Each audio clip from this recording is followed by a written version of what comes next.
Thanks for watching, London. Today is Relationship Tuesday. And you guys, I just finished doing another video, and I hope you guys have watched it. That was last week. Now, so this week is kind of like a video that follows up with last week's topic. And the topic is soul ties. Soul ties in Christendom is what we refer to as when two people have consummated a relationship.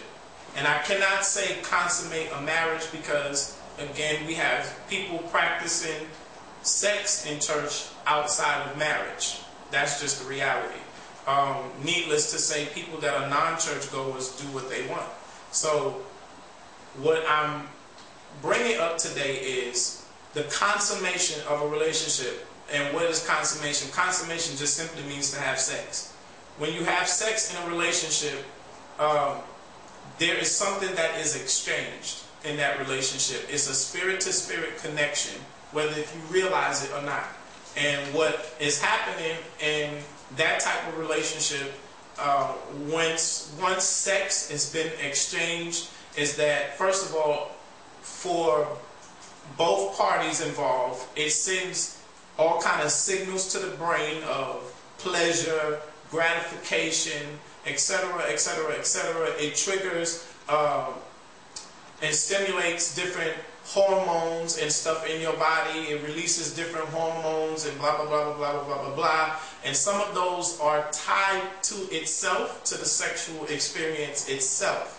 Some of those things are heightened by the exchange of the sexual activity. So the point of what I'm getting to is, let's say you have had sex with someone. You've been in a relationship with this person, and now the relationship has not worked out. You moved on. And chances are, I have been prone to having friends who move on quickly. They're in one relationship, a couple of months later they're in another relationship, a couple of months later they're in another relationship, a couple of months later they're in another relationship, or chances are they're having more than one relationship at the same time. And the point that I'm trying to get to is that after a while, you have so many people's spirit inside of you once you have done that. And then you get into a relationship that you really want to make work.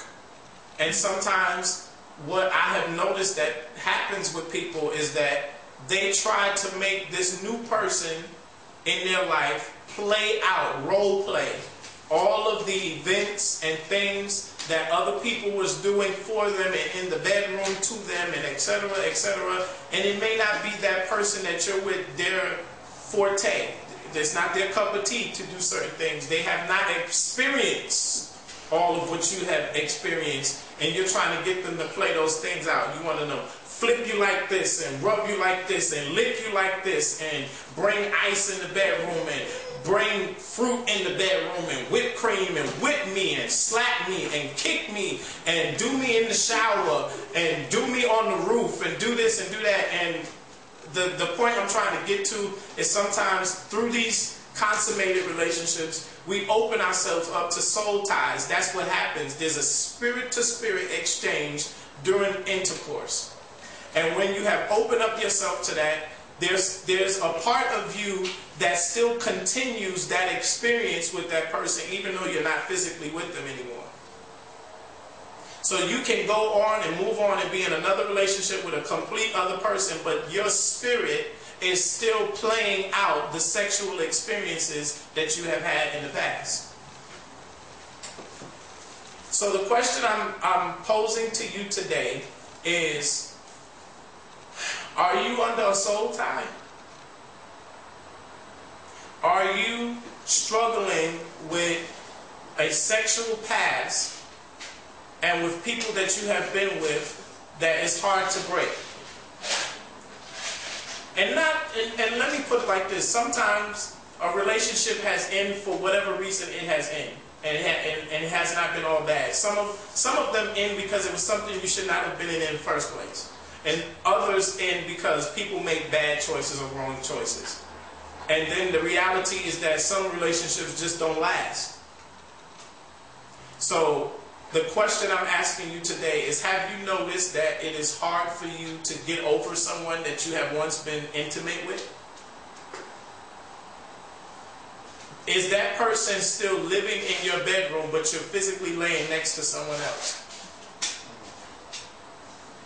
When that person touches you, do you go back in the recesses of your mind and remember images and moments and things that happen with other people and relive them in the present moment with someone else? That's the question I want to ask you today. You're welcome to respond. Hit me in the comment section. Tweet me, Facebook me, email me. Thanks for watching. Peace.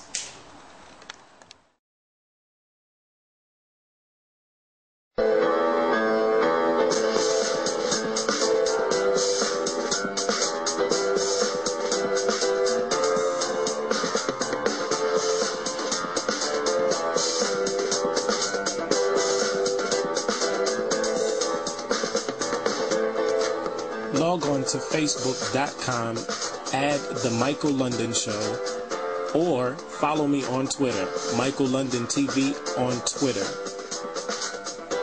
Catch past episodes or current episodes of The Michael London Show on blip.tv, The Michael London Show. Thanks.